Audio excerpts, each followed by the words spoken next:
Most people think that when they're explaining themselves to people that they're getting their point across, but every single time you explain yourself to somebody, you're actually auditioning. So when you guys go into a job interview, think about it as an applicant and you're looking to work for this company. Let's say they've got a huge salary, a million a year, or something ridiculous, and this is literally life or death for you to get this role. It's the role of your dreams. Who's the person that's doing the most speaking during the interview stage? It's always the applicant. Why is the applicant speaking the most? Because the applicant is the one trying to impress and seek the validation of the CEO in the chair.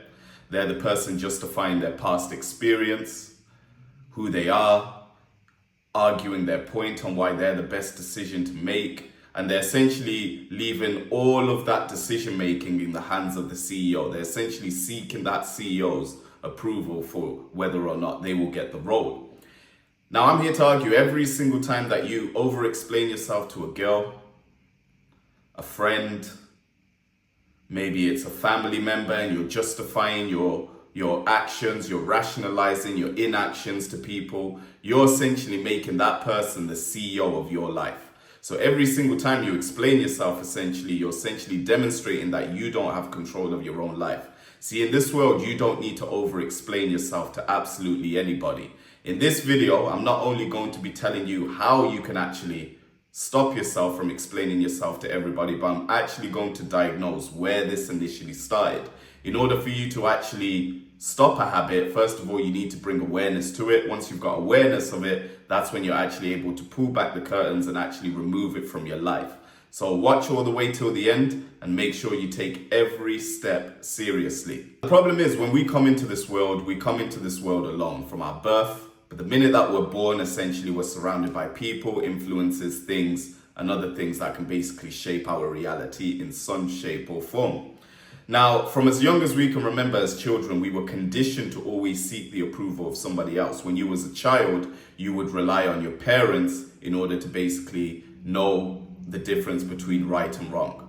When you would go to school, you would rely on your teachers to differentiate the difference between right and wrong, what you should do, what you should wear, when you should say this, when you should stand up, when you should go to lunch, when you should go on your break. And if you look at all the patterns in your life, essentially whatever stage you're in life, you're always conditioned to basically do the next best thing. So that dependency there becomes something that's also molded in the media you consume. If you typically look at the way in which relationships are presented on sort of mainstream media, right?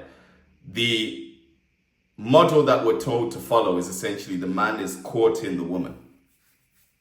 He's buying flowers, he's spending money, he's pursuing her, she doesn't really want him, and eventually through relentless effort, he's able to get her in the end. Over time, as you sort of begin to grow up, what happens is this dependency that you've built up from childhood conditioning begins to integrate into your actual behavior traits. You seek the approval of other people for basically making the next decision in your life, even in things like a career path, deciding what you actually want to do for work. You look at family, culture, traditions, what's the norm, what you want to wear. You also look at the people around you. You determine whether or not you would stand out too much, because human beings naturally, right, we don't want to be the person that sticks out from the tribe. We like to pretty much roll in tribes. We like to be accepted. We like to be loved, and we don't want to be isolated. This is the biggest fear we have. But this dependency here ends up being you whenever you do something or you fail to do something, more particularly, you end up over-explaining yourself to people. Every single time somebody tells you that maybe you should do this or maybe you should do that, why haven't you done this? Rather than you just saying, you know what, I'm not really interested in that particular role that you have in mind for me, you over-explain yourself. When you're with family, you're over-explaining yourself to why you haven't gone down the road that they had in mind for you. For a significant other, you're over-explaining yourself in terms of why you're a good significant other to be pursuing. And this would be actually beneficial if it led to a positive outcome. But rarely is it that you actually over-explain yourself and that person says, yep, I get your point, sorry, I misunderstood, and that's that. I've worked in sales pretty much my whole life, and I always knew that whenever you over-explain yourself to a customer, they don't see it as you're actually giving them customer service. They actually end up taking control of the frame, and they think, oh wow, you have to sell to me to make me believe that this product or service is worth it. And this is how human beings work. It's a psychological thing. And every time you over-explain yourself to somebody, you're demonstrating that you haven't actually grown into a man. You're not somebody who's grounded in his own decisions. If you're not the sort of person that can make decisions for themselves and not necessarily feel the need to over-explain yourself to other people, then you're never truly going to actually get the success that you truly want, because it's actually something you need to overcome in order to transition from boy to man. Me growing up, I pretty much moved around in schools a lot because my mother came into the UK, £500 to her name, and we sort of lived in different houses, different towns, different cities. So I was pretty much used to doing geographics when I was growing up. We would move from one small town to another, but pretty much for my secondary school days, the bulk of it, 80% of it was in one school, right? When I went to uni, it was in London City. It was a bigger city compared to the small town that I was from. And because I moved around a lot, there was one benefit that it gave me, an unfair advantage that a lot of people around me didn't have. I was exposed to many different personalities from young.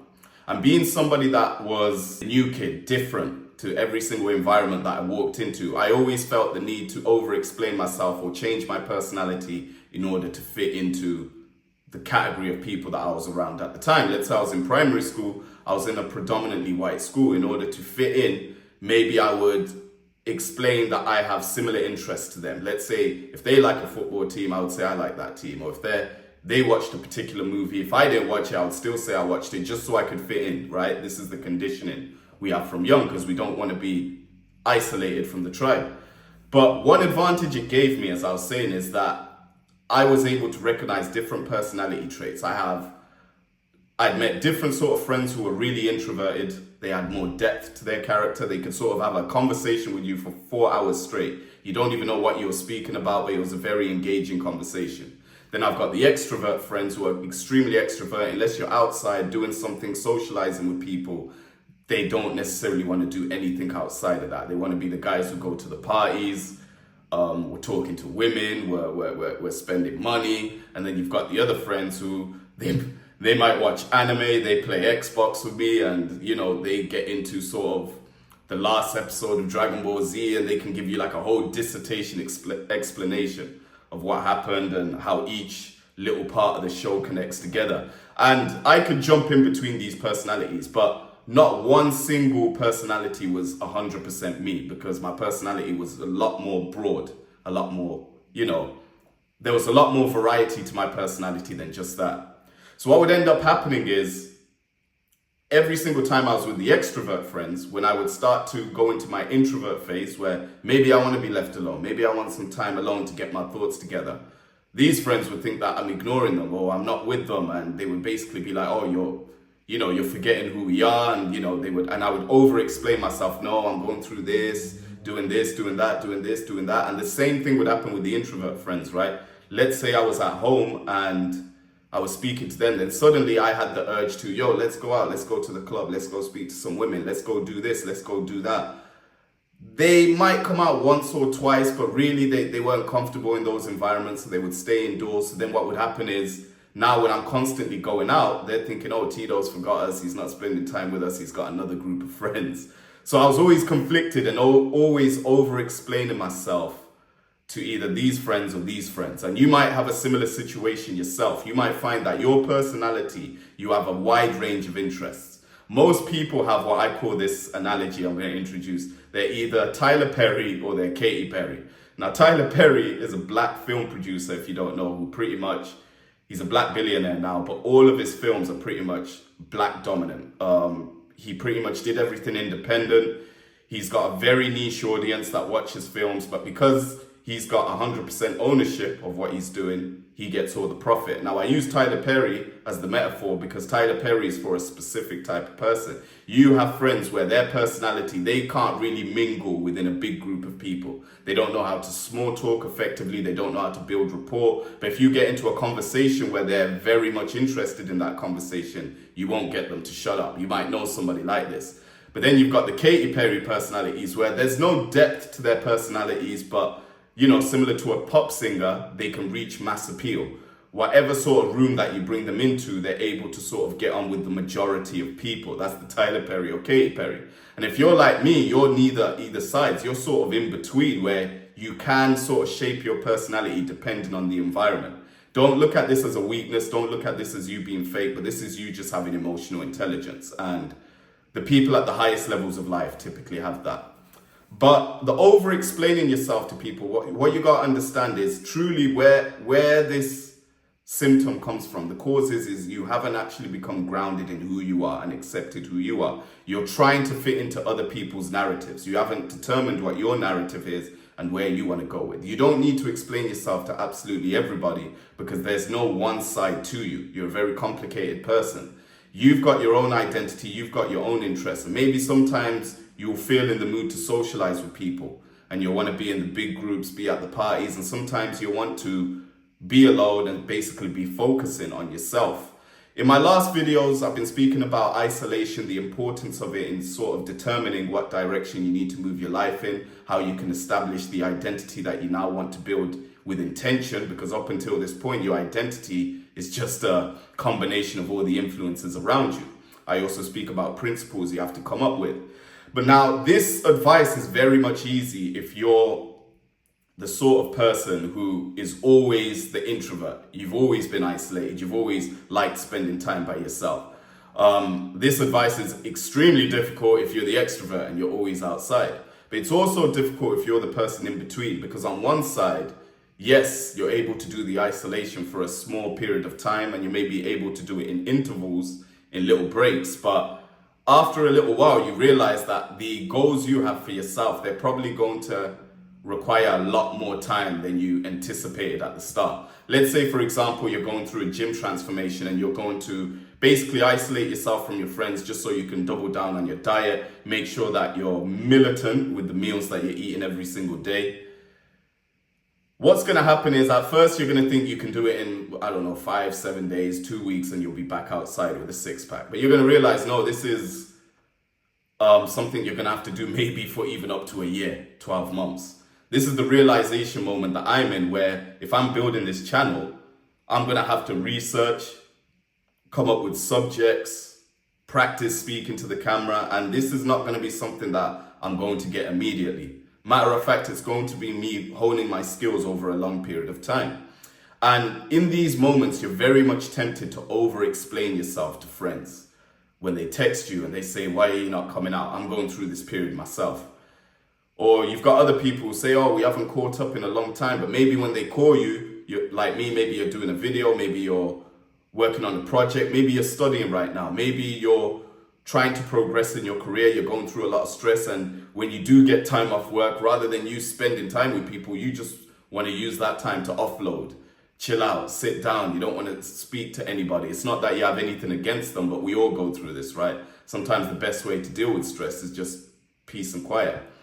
These moments, you'll find that people typically reach out to you a lot more, and because you're so isolated as well, these moments will look more frequent than usual to you. You'll think, this person never usually pops up. Why are they popping up more?